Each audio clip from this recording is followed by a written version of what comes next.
اب نفس کمزور ہو جائے اس کے لیے ہمارے اکابر نے بہت محنتیں کروائیں. چنانچہ آپ شروع دور میں دیکھیں اکابرین میں تو وہ اپنے خواہشات کو توڑنا اس پر بہت محنت کرواتے تھے، بہت محنت کرواتے تھے. دل میں چاہت پیدا ہوئی نہیں پوری کرنی تاکہ نفس کمزور ہو جائے. مقصد کیا تھا؟ نفس کمزور ہو جائے. یہاں تک کہ اگر پانی کا گھڑا دھوپ میں پڑا ہے تو جی چاہا کہ اس کو اٹھا کے میں سائے پہ رکھ دوں، ٹھنڈا ہو جائے گا پانی ذرا، تو نہیں، نفس چونکہ چاہ رہا ہے میں نے ایسا نہیں کرنا، تو نہیں کرتے تھے. پھر کھانا نہیں کھاتے تھے. بعض کے بارے میں تو یہاں تک مشہور ہے کہ انہوں نے روٹی لکڑی کی بنوائی اور گلے میں لٹکا لی. جب بھوک لگتی تھی تو وہ لکڑی کی روٹی کو دانتوں میں چباتے تھے. اے نفس، تو مجھے اللہ کی مخالفت پہ جو ہے آمادہ کرتا ہے، میں تجھے کھانا کیوں دوں؟ تو کھانا ہی نہیں کھاتے تھے، اتنا مجاہدہ کرتے تھے. پانی نہیں پیتے تھے، کھانا نہیں کھاتے تھے. یہ جو ہے نا قلت کلام، قلت منام، قلت طعام، یہ سب ٹرم نکلی اسی لیے ہے اپنے نفس کو کمزور کرنے کی خاطر کہ انسان کم بولتا ہے تو کم گناہ کرتا ہے، تو کم بولے. آج کل ہم زیادہ بولنے کے مریض ہیں، اس لیے ہمیں بار بار اعلان کرنا پڑتا ہے بھئی مسجد ہے، اعتکاف ہے، آپ آہستہ بولیں، آہستہ بولیں. اس کی وجہ کیا ہوتی ہے کہ ہم نے چپ کے مزے نہیں لیے ہوتے، ہمیں خبر ہی نہیں کہ چپ کے مزے کیا ہوتے ہیں. یہ چپ کے مزے ایسی نعمت ہیں کہ جس بندے کو نصیب ہو جائے اس کا بولنے کو دل نہیں چاہتا، وہ خاموش بیٹھا اپنے رب کی یاد میں لگا ہوا ہوتا ہے. حضرت خواجہ باقی رحمت اللہ علیہ بہت خاموش رہتے تھے. ایک بندے نے کہا کہ حضرت آپ کچھ نصیحت کریں، آپ کی نصیحت سے لوگوں کو فائدہ ہوگا. تو حضرت نے جواب میں کہا جس نے ہماری خاموشی سے کچھ نہیں پایا وہ ہماری باتوں سے بھی کچھ نہیں پائے گا. جس نے ہماری خاموشی سے کچھ نہیں پایا وہ ہماری باتوں سے بھی کچھ نہیں پائے گا. تو خاموش رہنا آسان کام نہیں ہے. بندے کی ایک طبیعت بنی ہوتی ہے بولنے کی، اور ذرا موقع ملتا ہے تو بولنا ہی شروع کر دیتا ہے، رکنا بھی چاہے تو رک نہیں سکتا. اور جس کو خاموشی کے مزے اللہ تعالیٰ فرما دیں اس کا دل گھبرا رہا ہوتا ہے کہ کیوں اتنی ٹر ہو رہی ہے. جیسے برسات کے موسم میں مینڈک ہوتے ہیں نا تو ٹر ہو رہی ہوتی ہے، ایک آواز آ رہی ہوتی ہے مستقل. اسی طرح بندہ چپ نہیں رہ سکتا، ٹر کرتا رہتا ہے، بولتا رہتا ہے، بولتا رہتا ہے.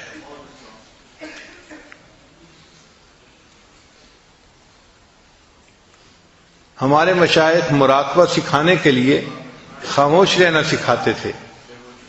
چنانچہ حضرت اقدس تھانوی رحمۃ اللہ کی خانقاہ پہ جو بندہ تربیت کے لیے آتا تھا پہلا کام اس کے ذمہ لگتا تھا کہ آپ نے کلام نہیں کرنا، بات نہیں کرنی، چپ رہنا ہے.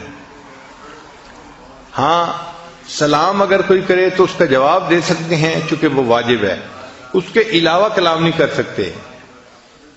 تو صرف سلام کا جواب دینے کی اجازت تھی، اس کے علاوہ کلام کرنے کی اجازت نہیں تھی. حضرت خواجہ مجذوب رحمۃ اللہ علیہ چونکہ شاعر تھے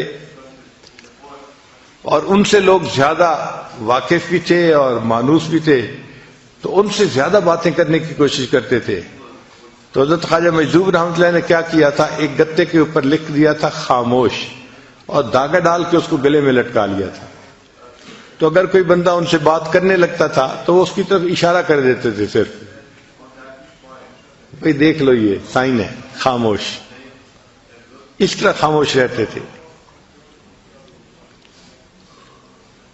حضرت مفتی محمد شفیع رحمۃ اللہ علیہ اور حضرت مولانا یوسف بن نوری رحمۃ اللہ علیہ کے بارے میں آتا ہے کہ جب دونوں شہزادوں نے علم حاصل کر لیا تو تھانہ بھون حاضر ہوئے کہ حضرت کی خدمت میں کچھ وقت رہتے ہیں. اب جب وہاں گئے تو عشاء کی نماز پڑھ کے کمرے میں آئے. دونوں کو رہنے کے لیے ایک ہی کمرہ دے دیا گیا تھا. تو کچھ بیٹھے تو کوئی بات چیت شروع ہو گئی. تازہ علم پڑا ہوا تھا، بات ہوتی گئی. تھوڑی دیر کے بعد جو خانقاہ کا خادم تھا بوڑھا، وہ آیا اس نے آ کے دروازہ کھٹکھٹایا کہ جی خانقاہ میں عشاء کے بعد باتیں کرنے کی اجازت نہیں ہے، آپ چپ ہو جائیں۔ وہ چپ ہو گئے، مگر اس کو روٹین میں لیا، اور تھوڑی دیر کے بعد پھر کوئی مسئلہ شروع ہو گیا، پھر باتیں شروع ہو گئیں۔ جب پھر باتیں شروع ہونے لگیں تو تھوڑی دیر کے بعد وہ خانقاہ کا خادم آیا اور اس نے آ کے کہا کہ جی مجھے حضرت کی طرف سے یہ حکم ہے کہ جو ایک دفعہ منع کرنے پہ نہ رکے اور پھر باتیں کرتے رہے، اس کی سامان کی گٹھڑی اس کے سر کے اوپر رکھو اور اس کو خانقاہ سے دھکا دو، جاؤ۔ جب آپ نے بات سمجھنی نہیں تو رہنے کا کیا فائدہ؟ کیوں وقت اپنا بھی ضائع کر رہے ہو، ہمارا بھی ضائع کر رہے ہو؟ تو اس نے کہا جناب میں دوسری دفعہ آ کے بتا رہا ہوں، اب اگر میں نے آپ لوگوں کی آواز سن لی تو میں نے آپ کا سامان آپ کے سر پہ رکھنا ہے اور آپ کو خانقاہ سے نکال دینا ہے۔ پھر دونوں کو احساس ہوا کہ خاموشی کی اہمیت کتنی تھی، کتنا سیریس معاملہ تھا۔ پھر اس کے بعد وہ نہیں بولے۔ ایک عالم آئے حضرت تھانوی رحمۃ اللہ کو ملنے کے لیے، بڑے عالم تھے، مگر حضرت نے انہیں کہا کہ آپ نے بات نہیں کرنی، چنانچہ وہ بالکل نہیں بولتے تھے۔ تو تھانہ بھون کے جو مقامی لوگ تھے وہ ان کو گونگا سمجھتے تھے، کیونکہ کبھی بولتے سنا جو نہیں، اس کو کوئی بات بھی کرنی ہوتی تھی تو اشاروں سے کرتے تھے، تو لوگ ان کو گونگا سمجھتے تھے۔ جب وہ کچھ عرصہ رہے اور ان کے اوپر رنگ چڑھ گیا تو اب حضرت نے ایک دن انہیں کہا کہ آپ درس قرآن دیں۔ تو انہوں نے درس قرآن دینا شروع کیا تو مقامی لوگ حیران تھے اور آپس میں باتیں کر رہے تھے کہ دیکھو حضرت گنگوہی کی کرامت کے گونگے بندے نے بھی بولنا شروع کر دیا۔ تو مشائخ اتنا چپ کا مجاہدہ کرواتے تھے کہ بات ہی نہیں کرنی، اور واقعی چپ کے اپنے مزے ہیں، ہم اس سے واقف نہیں ابھی۔ اگر واقف ہو جائیں تو بات کرنا ہمیں مشکل نظر آئے، دل نہ چاہے بات کرنے کو۔ تو خانقاہوں میں جو رکھ کے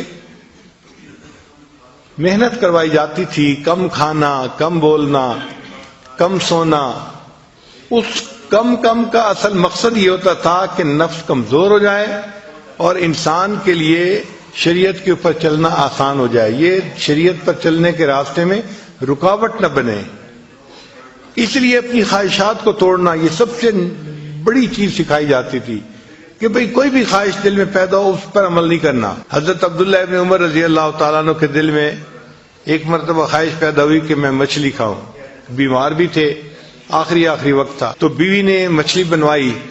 جب مچھلی بن کے تیار ہوئی اور دسترخوان پہ لائی گئی تو اس وقت دروازے پہ ایک سائل آ گیا، اس نے کہا جی کہ مجھے اللہ کے لیے کچھ دے دو۔ حضرت نے وہ مچھلی اٹھا کے سائل کو پکڑا دی کہ میں نے اس کو آخرت کے لیے ذخیرہ بنا دیا۔ یعنی اپنی خواہش پہ عمل نہیں کرنا کہ میرے اندر چاہت جو پیدا ہوئی تھی کہ میں مچھلی کھاؤں، میں نے اپنی چاہت پہ عمل نہیں کرنا۔ اور آج کل تو اپنی ہی چاہت کا یعنی ماحول بنا ہوا ہے، ہر بندہ کیا مرد اور کیا عورت کرنا وہ ہے جو میرا دل چاہے، میرا جی چاہے، چھوٹے سے لے کے بڑے تک ایک ہی چیز ہے، اپنی خواہش پہ عمل کرنا۔ اس وجہ سے آج نفس اتنے موٹے ہیں کہ انسان کے قابو میں نہیں، اور ان کو کمزور کرنا ایک مشکل کام بن گیا ہے۔